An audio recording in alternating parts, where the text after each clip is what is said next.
Bandot, andito na naman ang inyong lingkod, ang Dakilang Bantot. So yan, maraming salamat sa lahat ng gumawa ng Daso.ph online, no? Nakapin yan dito sa aking Facebook, ng Dakilang Tips si Bantot na may blue badge. Maraming salamat po sa lahat ng mga sumusuporta sa akin, sa mga followers at subscribers ko. Mga boss, gumawa na kayo ng Daso.ph online. Napakaganda, masisilip nyo lahat.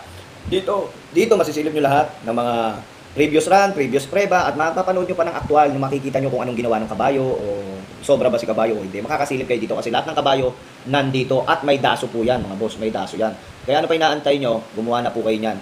Ito, pina-plug ko to para laking tulong to sa lahat ng mga maliliit na mananaya at senior citizen. Ayan ang daso, ang linaw, di ba? May daso ka na, may kopya ka na, may preba ka pa, at syempre may previous run pa.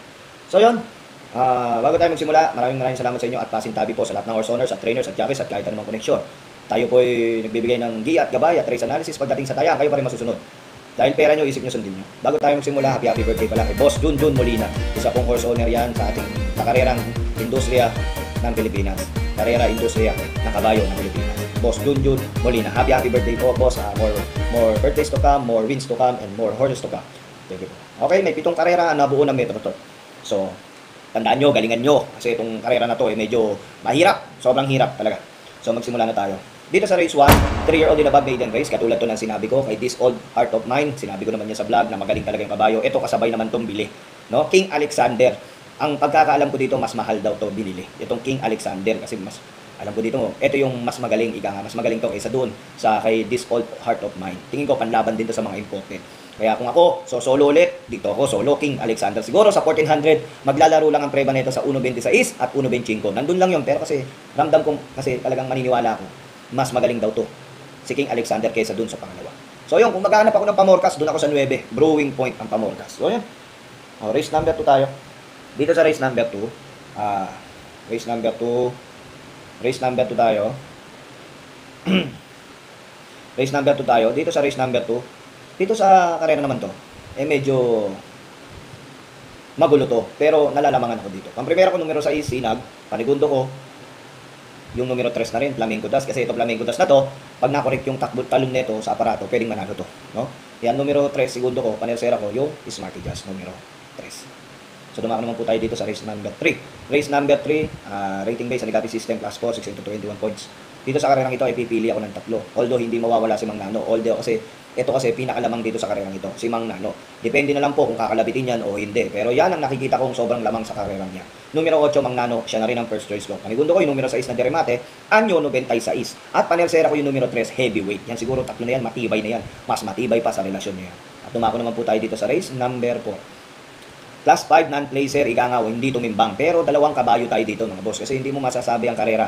Dito gumaganda ang dividendo sa karerang ito. Outstanding sigurado ako yung Sky Plus, baka makasolog taga yung uno sa ikli ng distansya, baka makatapos ng karera. Pang-primera ko numero 1, Beyond Smart. Panigundo ko yung numero 5, Sky Plus. Siguro yung 2 na yan, matibay na yan. Yung mga hindi ko nabanggit, siguro tsaka na siguro pag nabanggit ko na sila. Yan. Numero 1, Beyond Smart. Numero 5, Sky Plus. At dumako naman po tayo dito sa race number 5. Race number 5, 1200 meter race. Dito sa karerang ito, ay matutunghayan nyo sa ganda ng karera. Mahirap ang karera.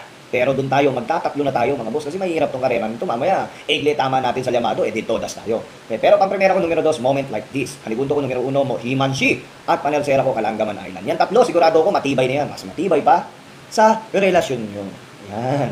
Race number 6, penultimate race. Dito sa karerang ito, class 5, 11 to 15 points.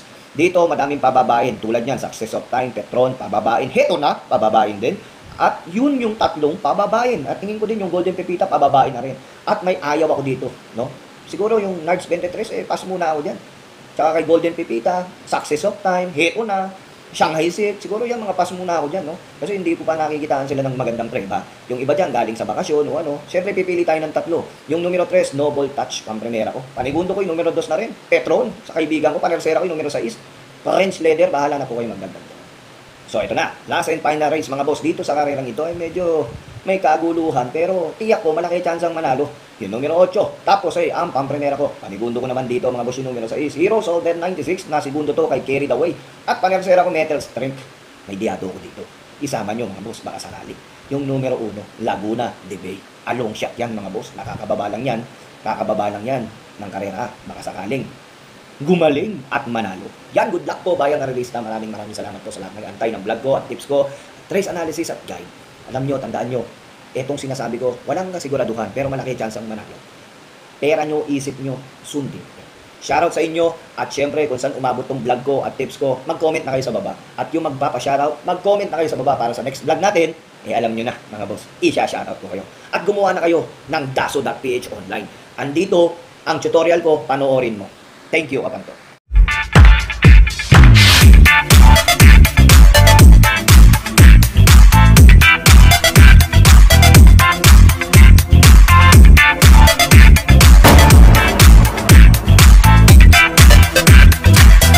I love it! Mapapadali na naman ang buhay natin dahil nandito sa apps ay napakaganda. Andito na rin ang mga previous run, andito na rin yung mga previous prueba at mga actual na takbuhan. Hindi mo na kailangan maghanap pa o mag-search pa sa tinatawag na YouTube para hanapin yung mga kabayo. Lahat nandito na, Bayang Karerista.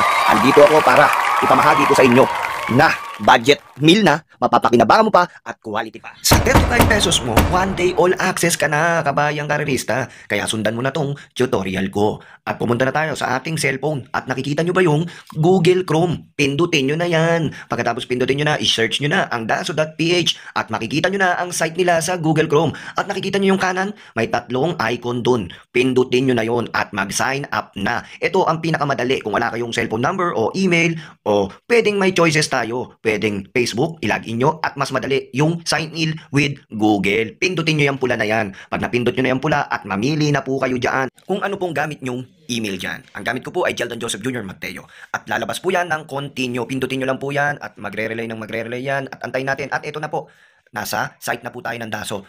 Pindutin nyo po ulit yung tatlong icon na nasa taas. Yan. Tapos mag-sign in kayo gamit ang sign in with Google na ni-register nyo. Automatic po yan, papasok na po yan.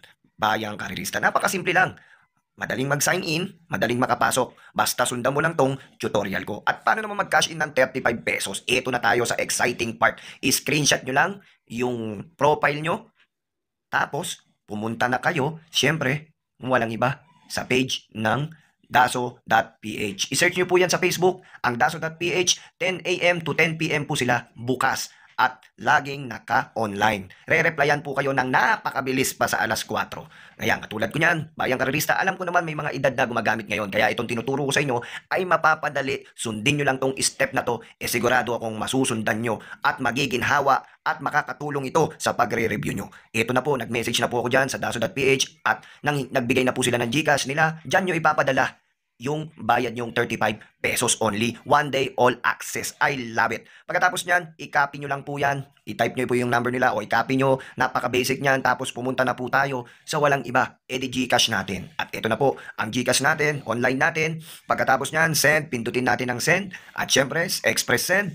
At yung copy ng GCash nila, i-paste nyo dyan. At 35 pesos, pag na-type nyo na, i-send nyo na. At lalabas yan, i-check nyo lang yung blue icon. Pindutin nyo na po. Pagkatapos po nyan, ayan na po yung resibo, i-download nyo o i-save nyo para ma-send nyo sa daso.ph. Yan. I-send nyo po yung screenshot nyo na profile, pati yung resibo ng GCash. Automatic po yan, magre-reply po sila agad.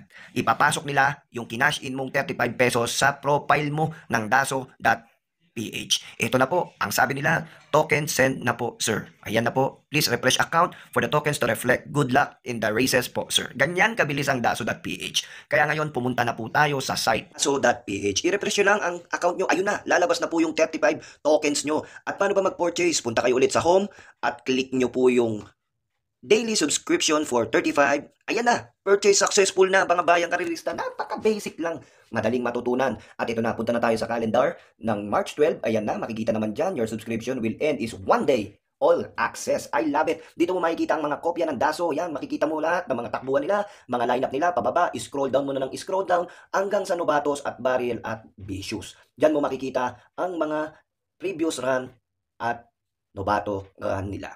At ito pang pinakamaganda dito, makikita mo dito yung mga actual race nila, kung kailan ba sila tumakbo o kung kailan ba sila nag-off si kabayo o kung kailan ba sila magandang tinakbo. Kaya kumpleto to mga boss, lahat ng panalo dito 2020 to 2025 nakalag dito. Kaya napakagandang gamitin to. Tamang-tama ito sa lahat ng Bayang Karerista at sa lahat ng mga nagre-review para sa inyo to. 35 pesos lang, one day, daily. All access kayo. Sana nakatulong tong tutorial ko, mga Bayang Karerista. And we're back